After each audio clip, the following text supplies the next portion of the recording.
Well, hello YouTube. Today we are going to see how to make the background of an Android game scroll infinitely in a LibGdx project. So without any further delay, let's get started. So at first we are going to need a sprite batch. Let's call it batch.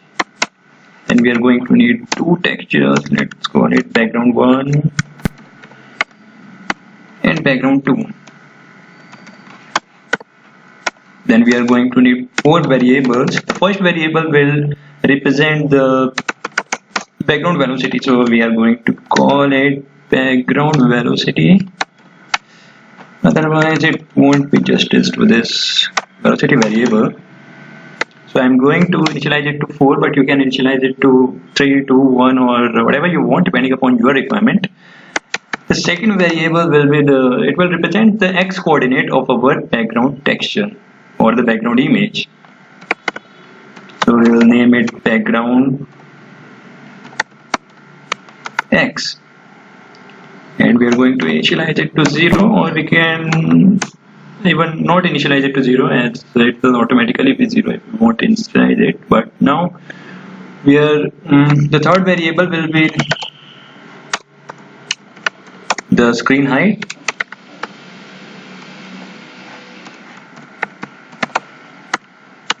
and the fourth variable is going to be the screen width. So now we are going to initialize our batch in our create method. So batch equal to, we are going to call the constructor here, and then we are going to store the height and the width of the device into which our game is going to be installed in our screen height and screen width variable. So there is a method in LibGdx, gdx.graphics.getHeight, and we will do the same for the screen width. We just need to change the screen width variable here, and instead of using the get height, we are going to use the get width. And now in our background 1, in our texture background 1, we are going to assign it an image. As you can see that in my assets folder, inside the Android assets folder, there is my background image named bg.png. So we have to provide the path here. So I'm going to provide the path of my background image, and we are going to do the same for the background 2 texture which we created earlier.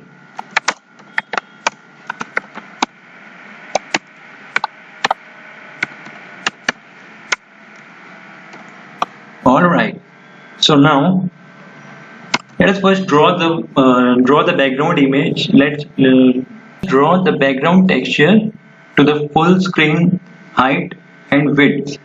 So for that we first need to call a method batch.begin. We need to begin and then batch.end. So in order to draw a texture on the screen in LibGdx, we need to first call the begin method, and in order to draw the texture we need to write the code in between the batch.begin and batch.end method. So in here we are going to call the batch.draw method, and in here we need to provide a few parameters. The first parameter is going to be our texture, which is going to be background 1. Then we need to specify the x coordinate, which is going to be background x. The y coordinate will be 0, and then the height and width of the, give it screen width and screen height.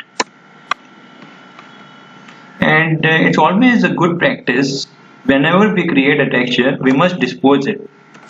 So we are going to dispose background 1 dot dispose, and we are going to call background 2 dot dispose in the dispose callback here.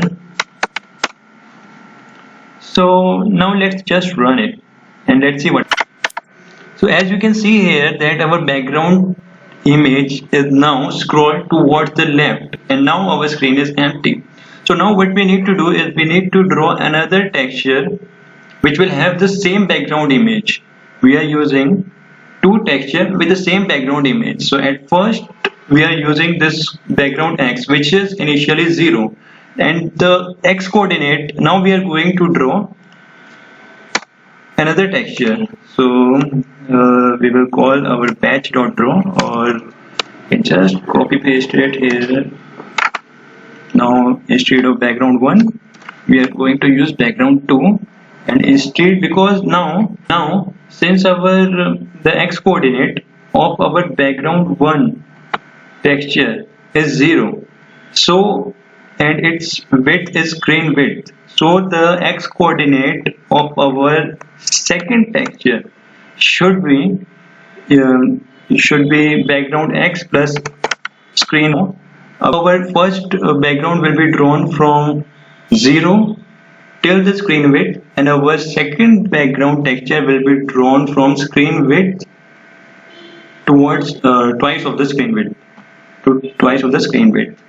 So now